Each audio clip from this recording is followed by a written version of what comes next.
साथियों नमस्कार। कई दिनों से कमेंट आ रहा है कि सर मटर की खेती पर एक विस्तृत चर्चा कीजिए, क्योंकि अब मटर की खेती का अगेती बुआई भी प्रारंभ होने वाला है। पछेती बुआई की तो बात ही नहीं करेंगे, समय से बुआई तो अक्टूबर में होती है। अगेती बुआई की जब बात चल रही है तो अगेती बुआई में बहुत ही अच्छा प्रॉफिट मिलता है। स्वाभाविक सी बात है कि मार्केट में बहुत ही अच्छी मूल्य मिलती है, लेकिन अगेती बुआई कर पाना संभव नहीं हो पाता है, क्योंकि हर एक किसान सक्सेस नहीं हो पाता और इसी कारण से अगेती बुआई वाली मटर में अच्छा प्रॉफिट मिलता है। अब प्रॉफिट लेने के लिए आपको क्या क्या प्रक्रियाएं अपनानी चाहिए अपने खेत में, कब बुआई करना है, कौन कौन सी समस्याएं आ सकती हैं जिससे हमको पहले ही तैयार रहना है, क्योंकि वह समस्या आने ही वाली है और उससे हम तैयार रहेंगे तो हम जल्दी से उससे निपटारा करके अपने फसल को अच्छा ग्रोथ करवा पाएंगे और अच्छा प्रॉफिट ले पाएंगे। तो कौन कौन सी नुकसान हमको देखने को मिल सकते हैं या फिर हमारे पास विपदा आ सकती है, इसको ध्यान रखना है। तीसरा, हमें बुआई का समय निर्धारित करना है। बुआई का समय, अगेती बुआई करना है, समय निर्धारित करना है, क्योंकि मटर एक निम्न टेम्परेचर पर अच्छा ग्रोथ देता है। मतलब कि उसको कम टेम्परेचर चाहिए, क्योंकि अभी टेम्परेचर थोड़ा हाई है मटर के अपेक्षा और अभी हम मटर की बुआई करना चाहते हैं तो हमको उसमें अफोर्ड करना पड़ेगा, उसमें एक्स्ट्रा कुछ कार्य करनी पड़ेगी, कुछ खाद, कुछ जरूरी कार्य विधियां हो सकती हैं, उसको भी ध्यान पर रखना है। अब अगेती करने के लिए अब हमको कौन सी खाद कितनी मात्रा में डालनी है, कब खरपतवार नियंत्रण करना है, या फिर पूरी एक विस्तृत जानकारी इस वीडियो में हम चर्चा करने वाले हैं। तो आइए शुरू करते हैं मटर की खेती का अगेती बुआई के लिए एक विस्तृत जानकारी। इसको हम समय से बुआई और पछेती बुआई पर भी अप्लाई कर सकते हैं, थोड़ा बहुत बदलाव करके। अगेती बुआई का मेन समय जो है वह है सितंबर का महीना। अगस्त में आप अगेती बुआई ना करें, घाटा के सिवा लाभ आपको देखने को नहीं मिलेगा। तो चलिए शुरू करते हैं मटर की बुआई का एक विस्तृत जानकारी। सितंबर में आप 10 सितंबर के बाद बुआई कर सकते हैं, उस समय टेम्परेचर थोड़ा मिनिमम हो जाता है। अब 10 सितंबर के बाद बुआई करना है तो बुआई का आपको क्या प्रक्रिया रखनी चाहिए। पहली बात तो बुआई करते समय बहुत सारी सावधानियां हैं, उस पर चर्चा कर लेते हैं। सबसे पहले बुआई करते समय बीज का उपचार ही निर्भर करता है आपके बेहतर उत्पादन को। तो बीज का उपचार क्यों जरूरी है, क्योंकि आपको देखने को मिलेगा मटर में 3-4 रोग बहुत ही कॉमन हो चुके हैं। जैसे जड़ का सड़न आता है, तना सड़न आता है, वह अर्ध गलन भी बोलते हैं उसको। तो पौधा जैसे तैयार होता है, इतना बड़ा होता है, जैसे आपका पौधा 3 इंच 4 इंच का होगा, तो नीचे से जड़ के पास से सड़ के सूखने लगता है। यह एक बीमारी। दूसरा बीमारी आपको रतुआ देखने को मिलेगा या बाद में देखने को मिलता है, उतने समय देखने को मिलेगा आपको सफेद चूर्णी। आपके पौधे की जो पत्तियां उसके नीचे आप देखेंगे सफेद सफेद फफूंद जैसे धब्बे बन जाएंगे, फफोले बन जाएंगे। यह आता है दूसरा रोग। कीट की तो मैं बात ही नहीं करूंगा, कीट बहुत कम इसमें देखने को मिलेंगे अगर आपने अच्छी सी व्यवस्था अपनाई है तब। तो 2 चीजें आपको देखने की समस्या मिलेगी, तो उसके लिए बीज उपचार जरूरी है। बीज उपचार किससे करना है? FIR आपने जान लिया है। FIR में पहले फंजीसाइड से कर लें, फिर इंसेक्टिसाइड से कर लें, फिर कुछ समय के लिए अपने बीज को छोड़ें। उसके बाद आप राइजोबियम कल्चर से उपचारित करें। उपचारित करना बहुत जरूरी है मटर को। अगर आप राइजोबियम कल्चर से उपचारित कर लेते हैं तो बहुत ही शानदार आपको उत्पादन देखने को मिलता है और आपके मटर में जो जड़ों का फैलाव है वो बढ़ेगा। जड़ों का फैलाव बढ़ने से आपका पौधा स्वस्थ ग्रोथ विकास करेगा, जो आपके प्रॉफिट को या उत्पादन को बढ़ाएगा। तो राइजोबियम कल्चर से उपचार करने की एक प्रक्रिया है।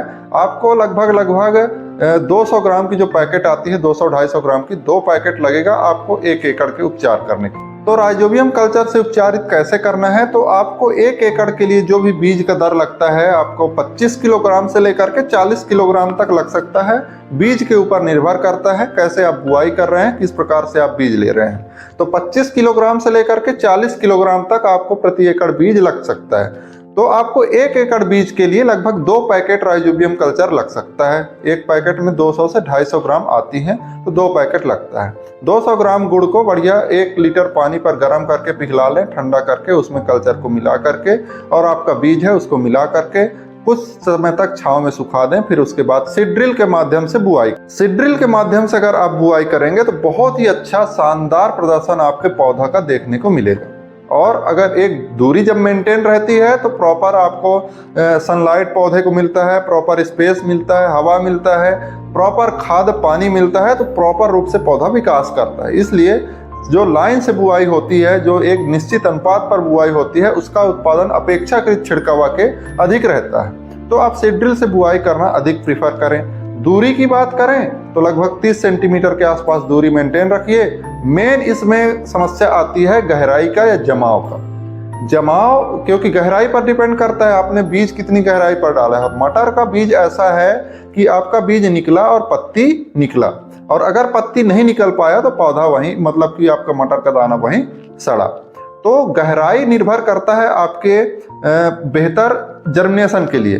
तो गहराई आपको मेंटेन रखना है लगभग 5 सेंटीमीटर। 5 सेंटीमीटर की गहराई से ज़्यादा ना लें ना तो कम लें। और बुआई का समय आप पलेवा बुआई करें। पलेवा बुआई का मैंने बहुत वीडियो में बताया है कि पलेवा बुआई क्या है, कैसे करना है। तो पलेवा बुआई का मतलब यही है कि पहले खेत को पानी दे दें, उसके बाद उसमें कार्बनिक पदार्थ, कार्बनिक खाद, जो भी गोबर की खाद हो या फिर अन्य खाद है, उसको डाल दें, बेसल डोज डाल दें। उसके बाद आप जुताई करके और अपना सीड ड्रिल से बुआई करें। उसी नमी में आपका बीज का अंकुरण होना चाहिए। ये है पलेवा बुआई। इसमें खरपतवार भी कंट्रोल रहता है। बुआई के बाद मेन आता है खरपतवार का ही रोल। जो रोल है वो खरपतवार का बुआई के बाद। अब बुआई के बाद अगर खरपतवार हुआ तो आपका उत्पादन डाउन हुआ। अब खरपतवार नहीं होगा, इसके लिए आपको भी खरपतवार नाशी डालना ही पड़ेगा। अब खरपतवार नाशी अगर डालना है तो खरपतवार नाशी पेंडामिथलिन, जो कि सर्वव्यापी है, पेंडामिथलिन डालिए। लगभग 1.5 लीटर प्रति एकड़ के हिसाब से लगता है। लगभग आप 250 लीटर पानी पर मिला करके उल्टे पांव छिड़काव करते वापस खींचे आए, मतलब वापस चले आना है उल्टे पांव छिड़काव करते हुए। इस प्रकार से आप खरपतवार का भी नियंत्रण कर सकते हैं। 100% तो नहीं होता है, लेकिन आपका इतना हो जाता है कि आपका पौधा बहुत ही अच्छा ग्रोथ करता है। अब यह कब करना है? लगभग बुआई के 2 दिन से पहले ही कर लेना है। इसके बाद करेंगे तो थोड़ा बहुत आपको इफेक्ट देखने को मिल जाएगा जर्मिनेशन में। अब बात करते हैं दोस्तों रोग और कीट। मुख्य रोग मैंने पहले ही बता चुका है वीडियो की शुरुआत में ही। कीट तो फली छेदक जो मुख्य है वह फली छेदक है।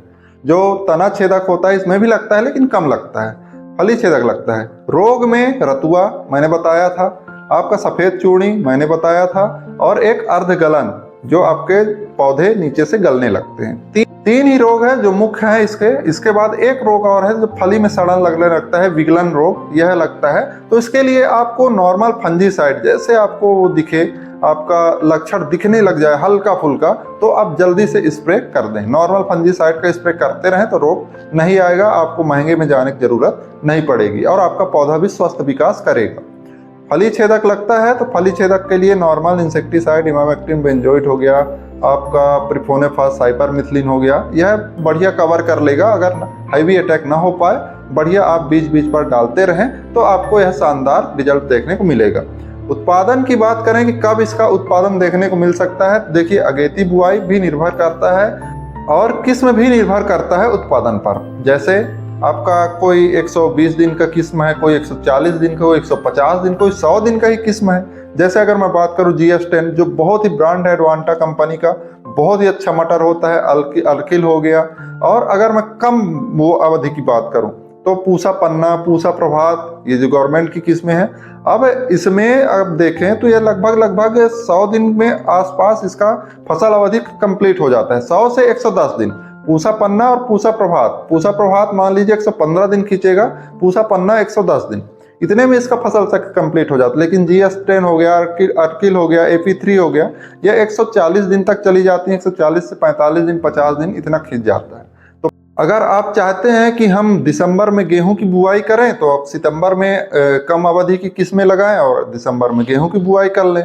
और अगर चाहते हैं कि मटर बस की करेंगे, जनवरी में हम सब्जी वर्गीय फसल लगाएंगे, तो बढ़िया लंबी अवधि की किस्में लें, अच्छी किस्में लें और बढ़िया इनकी देखभाल करें। बेहतर मुनाफा देखने को मिलेगा, हाई रेट देखने को मिलेगा और बहुत ही अच्छा प्रॉफिट देखने को आपको मिलेगा।